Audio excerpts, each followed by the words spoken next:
Allora, per quanto riguarda Andrea Penzo, detto lo Smilzo, che ancora sarà passato un mese, era stato, passateci il termine, finalmente arrestato e lasciato in carcere. Dispiace parlare così perché per un giovane che va a finire in galera, eh, francamente non è una cosa che diciamo così a cuor leggero, però il fatto è che comunque lui ogni sera usciva e spaccava vetrine, porte, serramenti per recuperare qualche decina di euro, qualche centinaio di euro al massimo e creava danni per 1000-2000 euro. Premesso che c'è anche qualcun altro che sta facendo la stessa cosa e le forze dell'ordine dovrebbero essere in procinto di fermare anche questi. E c'era un po' di preoccupazione perché ormai insomma, si vede anche per altre situazioni che per vari motivi al momento non citiamo nuovamente, ma sapete benissimo a chi mi riferisco. E c'era preoccupazione che tornasse. C'è giunta notizia che questa mattina gli è stata comminata una condanna di 1 anno e 4 mesi per furti precedenti e in più ha in corso un altro processo per ricettazione. Per chi non lo sapesse, quando qualcuno viene accusato di ricettazione, le pene sono più gravi di chi va a rubare, perché viene considerato dal legislatore un fatto molto più grave, perché chi va a rubare rischia, chi prende la ricetta invece rischia di meno e quindi ci sono delle pene maggiori. E quindi sembrerebbe che Andrea Penzo, detto lo Smilzo, non tornerà tanto presto a ricominciare la sua attività di spacca serramenti seriali e furtivari. Questa mattina al mercato del giovedì, come potete vedere le immagini, è tornato Maurizio Spadoni, è quell'elemento che ancora molti mesi fa aveva colpito con una forchetta un nostro poliziotto qua di Chioggia, del commissariato di Chioggia, e è andata anche bene perché per poco avrebbe potuto creargli veramente avrebbe potuto anche ammazzarlo. Era già tornato una volta, la polizia l'ha trovato e l'ha arrestato, subirà un altro processo e anche oggi era qui al mercato. Allora, da una parte, anche di questo onestamente devo dire la verità, dispiace un po' perché si vede che è una persona un disadattato, non è... però purtroppo ricordiamo che lui aveva la possibilità di essere ospitato anche ai salesiani e però non rispettava gli orari, e cioè ci sono degli orari perché a un certo punto non può essere che uno va agli orari che vuole, e non rispettava gli orari e l'hanno messo fuori. Lo stesso al Buon Pastore. Al Buon Pastore aveva il posto da dormire, una sera ha fatto il gavettone a uno che gli dava fastidio perché russava, e quindi di là purtroppo non è capace di controllarsi, e la situazione poi con questo poliziotto non sappiamo cosa è successo, ma è un fatto gravissimo.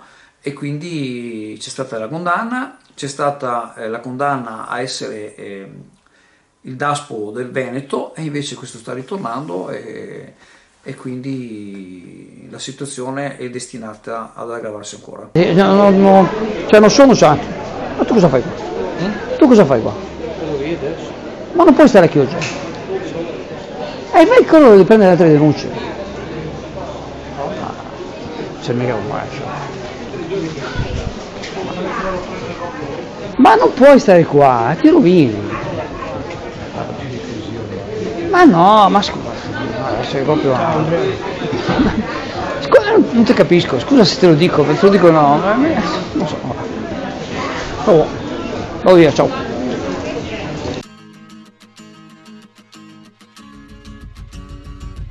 Aragoste, astici, granseole, granchi porri e tanto altro trovi alla CAM, per il gran gourmet, per il ristorante e per la cucina casalinga. La pescheria CAM propone pescato fresco tutti i giorni e specialità che altrove non trovi. Ottimi prodotti, ottimo servizio e la comodità del parcheggio a un passo. CAM da oltre 50 anni all'Isola Saloni a Chioggia.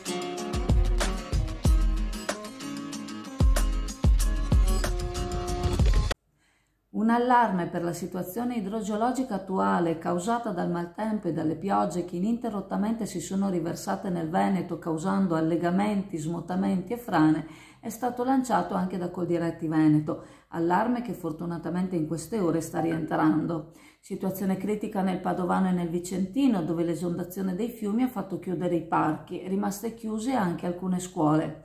In Valpolicella si sono registrati smottamenti, allarme anche nel Bellunese per il rischio idrogeologico. I campi pronti per la semina, i vigneti dei Colli Euganei sono finiti sotto acqua. Coldiretti ora sta monitorando la situazione del territorio e per il momento non vengono fortunatamente segnalati danni. Questi fenomeni meteorologici sono dovuti al cambiamento climatico e sottolineano l'urgenza di un intervento necessario a difesa dell'agricoltura.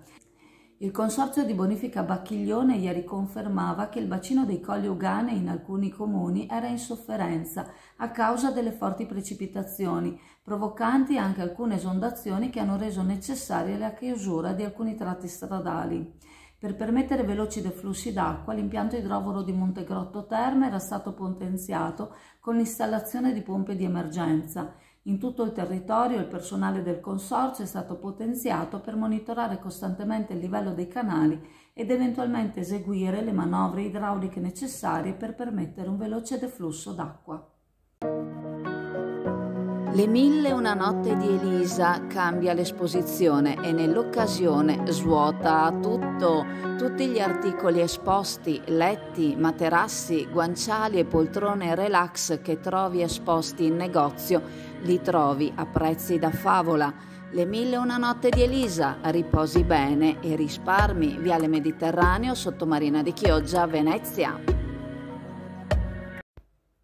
Il presidente della Regione Veneto, Luca Zaia, è intervenuto in occasione della Giornata Mondiale delle Malattie Rare, celebrata ogni 4 anni, simbolicamente il 29 di febbraio.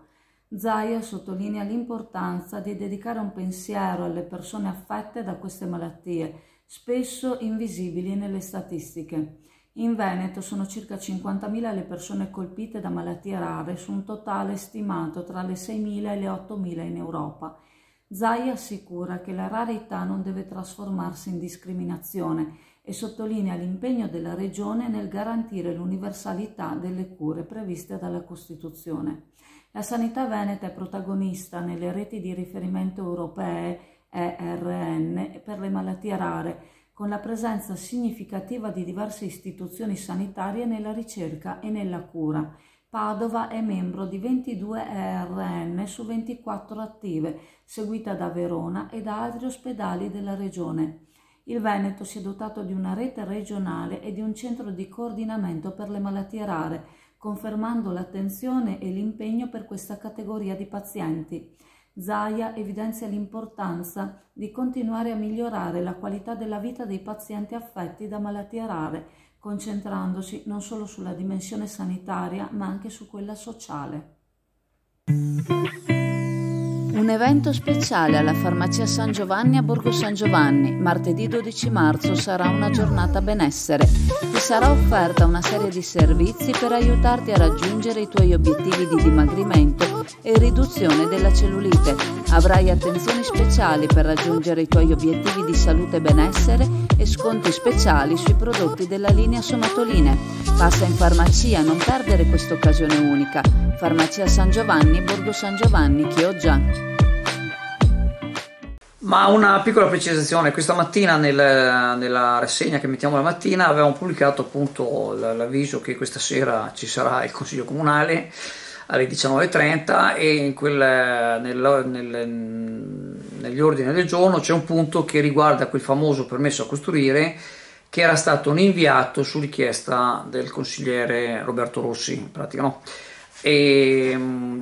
Nell'intervento pubblicato questa mattina avevo detto che la commissione che era stata chiesta da Roberto Rossi poi non era stata fatta. Ho detto sorvoliamo sulle motivazioni, in quanto avevo parlato con il presidente della commissione Claudio Bullo in odore di diventare assessore, vedremo stasera se diventa assessore, e lui stesso durante un colloquio precedente mi aveva detto che non era stata fatta. Questa mattina mi ha chiamato, mi ha spiegato che è vero che quella volta mi ha detto che non era stata fatta perché non aveva il numero legale per poterla convocare perché mancavano persone, sempre in seguito a questa situazione di crisi che sta durando da 100 giorni. Oggi è il 100° giorno che l'amministrazione è ferma per queste beghe interne alle centrodestra. Mi ha spiegato che è stata fatta la commissione e si è svolta regolarmente, hanno fatto tante domande. Mi ha raccontato che c'era anche il consigliere del Partito Democratico Maurizio Salvagno, che era su delega di Lucio Chiozzo, e il quale ha fatto diverse domande. Allora ho chiamato, così un po' per sapere, il Maurizio Salvagno, consigliere del Partito Democratico, e mi ha dato un po' un sunto della commissione, in cui ha spiegato che si riserverà di votarla o non votarla nel Consiglio Comunale stasera, ma anche alcuni partiti di maggioranza che erano presenti, anche loro si sono riservati.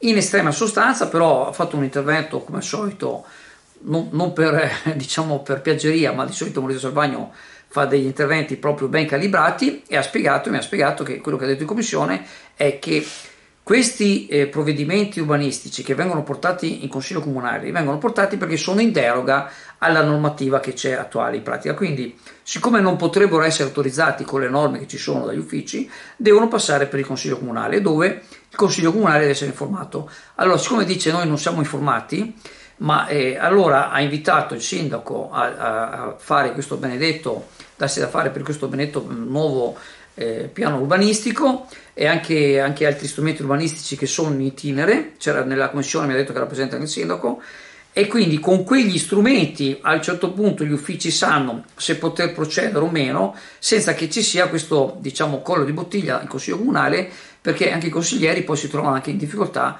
diciamo sul provvedimento per votarlo o meno.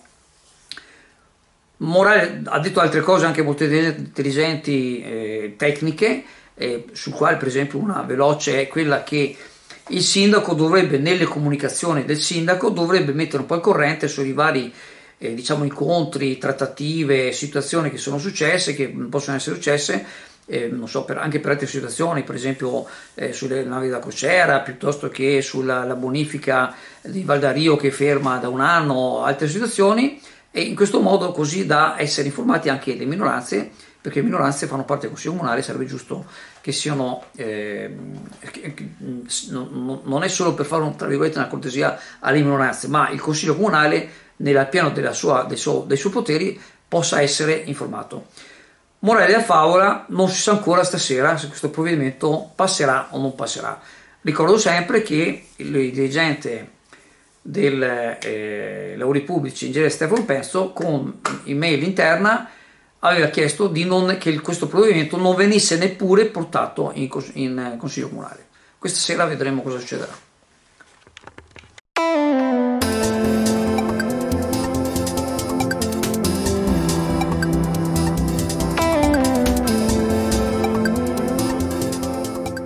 Allora, bene, buongiorno a tutti. Oggi siamo alla nuova sede della SD Auto, che si sono appena spostati.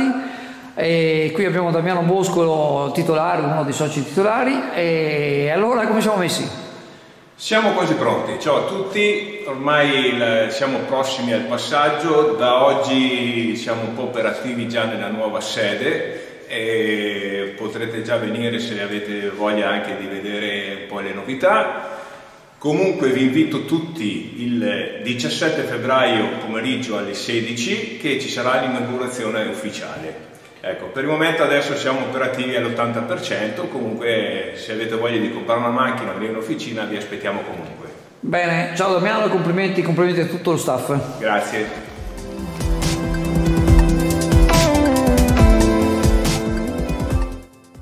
Coldiretti Venezia ha avviato il progetto Viva le Api presso la scuola primaria Virgilio di Mestre, coinvolgendo 220 bambini. All'iniziativa partecipano 10 scuole con 56 sezioni per un totale di 1050 bambini coinvolti. All'evento hanno partecipato dirigenti scolastici, rappresentanti di Coldiretti e l'assessore alle politiche educative del Comune di Venezia, Laura Besio, insieme all'assessore Renato Boraso con la sua delega all'agricoltura. L'obiettivo del progetto è avvicinare i bambini al mondo delle api e dell'agricoltura, sensibilizzandoli sull'importanza delle api nell'ecosistema. Coldiretti, impegnata da 20 anni nell'educazione alla campagna, crede nell'importanza della formazione dei più piccoli e propone ogni anno un tema specifico. Le imprenditrici del gruppo Donne Impresa Coldiretti si impegnano nella trasmissione di conoscenze ed esperienze per avvicinare i bambini alla natura. Durante la lezione, l'apicoltore Emanuele Marchesan ha fornito informazioni sul mondo delle api, spiegando la differenza tra ape, vespa e calabrone, l'organizzazione della comunità delle api e il ruolo fondamentale dell'ape come impollinatore. Coldiretti ha fornito materiale didattico e seme di facelia, pianta amata dalle api. Le classi partecipanti dovranno poi produrre un elaborato valutato da una commissione di esperti con premiazione finale.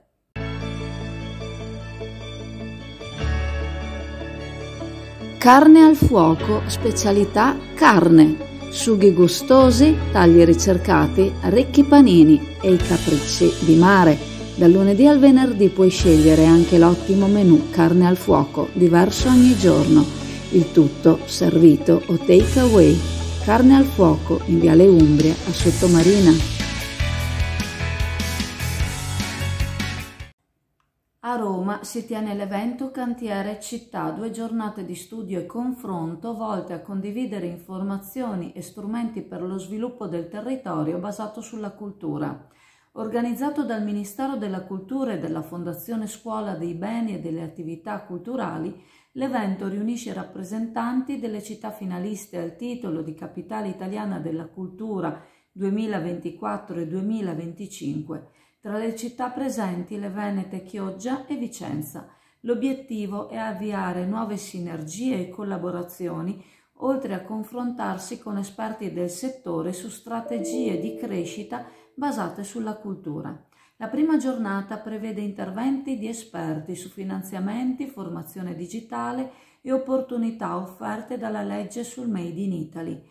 La giornata si conclude infine con la presentazione di 2 volumi sull'esperienza di Cantiere Città e sul tema della capitale italiana della cultura. La seconda giornata prevede tavoli di lavoro dedicati a festival, residenze artistiche e reti territoriali coordinati da esperti del settore.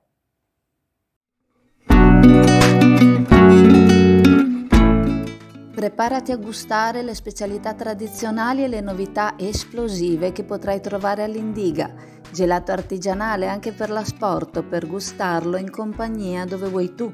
All'Indiga il gelato da passeggio più gustoso, in cono, coppetta o con lo stecco.